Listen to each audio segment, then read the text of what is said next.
G major scale. This is a 2-octave scale. In the first octave we start on open G and we go up to Mr. 3 on the D string. Ready, go.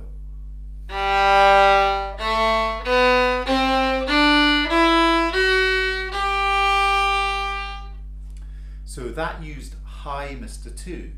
Now from the 3 on the D string up to low 2 on the E string, which is also a G, we're going to use low Mr. 2s. Ready, go.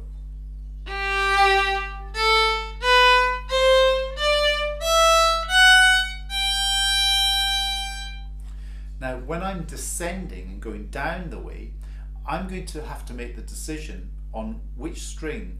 Is it a low 2 or a high 2? So on the A string it'll be a low 2, the D string a high 2, and the G string a high 2. So to allow me to be accurate with my placement of Mr. 2, I use what we call 1-3 blocks. So here I go, I'm on low 2 on the E string. I put only 1 and 3 down on the A string, so the 2's not going down yet. I play 3. Now this is the low 2, so it goes straight beside 1.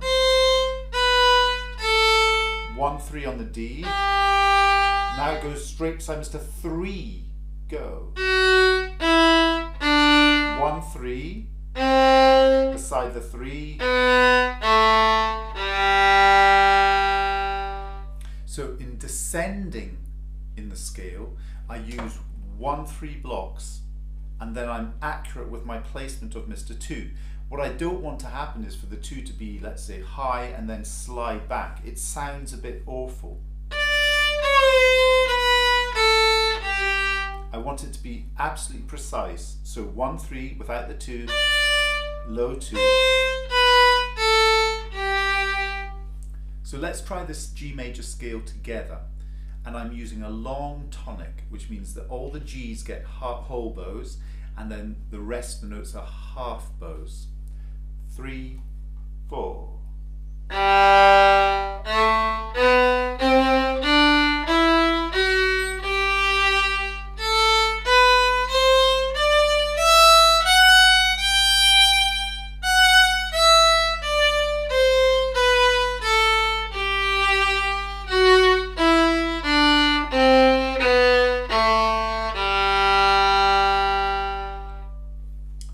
Now, when you're playing a scale, it can be fun to try and think of the scale in different ways. So you can play 1 octave of it. Let's take the top octave. So from 3 on the D string. If I just play that first. Ready, go.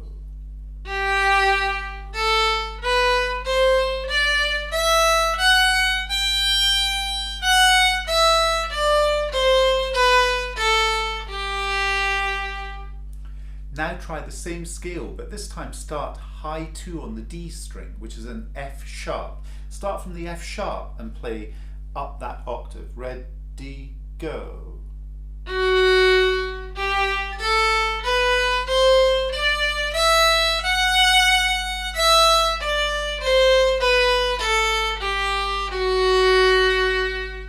So I started on F sharp this time, but used the G major fingering. You could start on open D and use the G major fingering. Try that. Ready, go.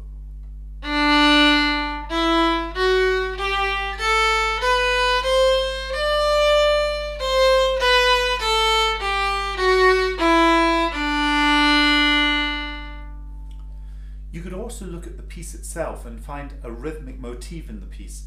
In this case, it could be the bowing at the start, which is the down, up, up bowing, and we could try G major in that bowing. I'll do it the top octave again, so 3 on the D string. Ready, steady, go.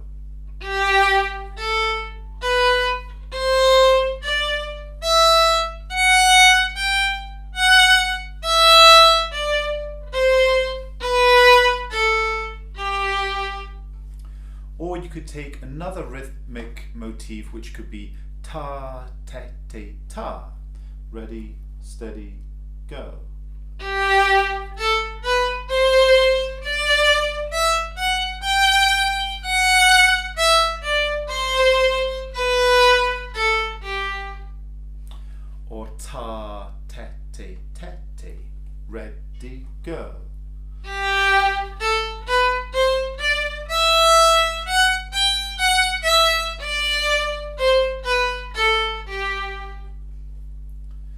The important thing is not to just only see a scale as a single entity.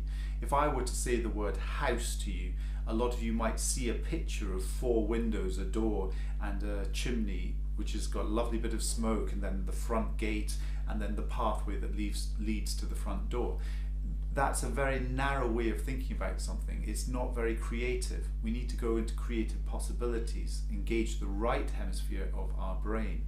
So we need to get into our senses and how something feels. Another way of doing that would be to look at the dynamics. In this, there's a range of dynamics.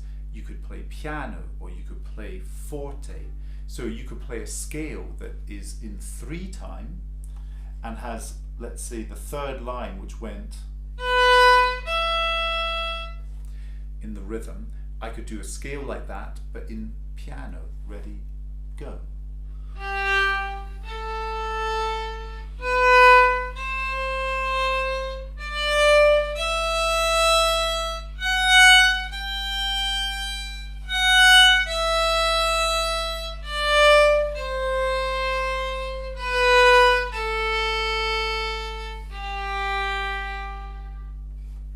So how do I achieve that piano sound?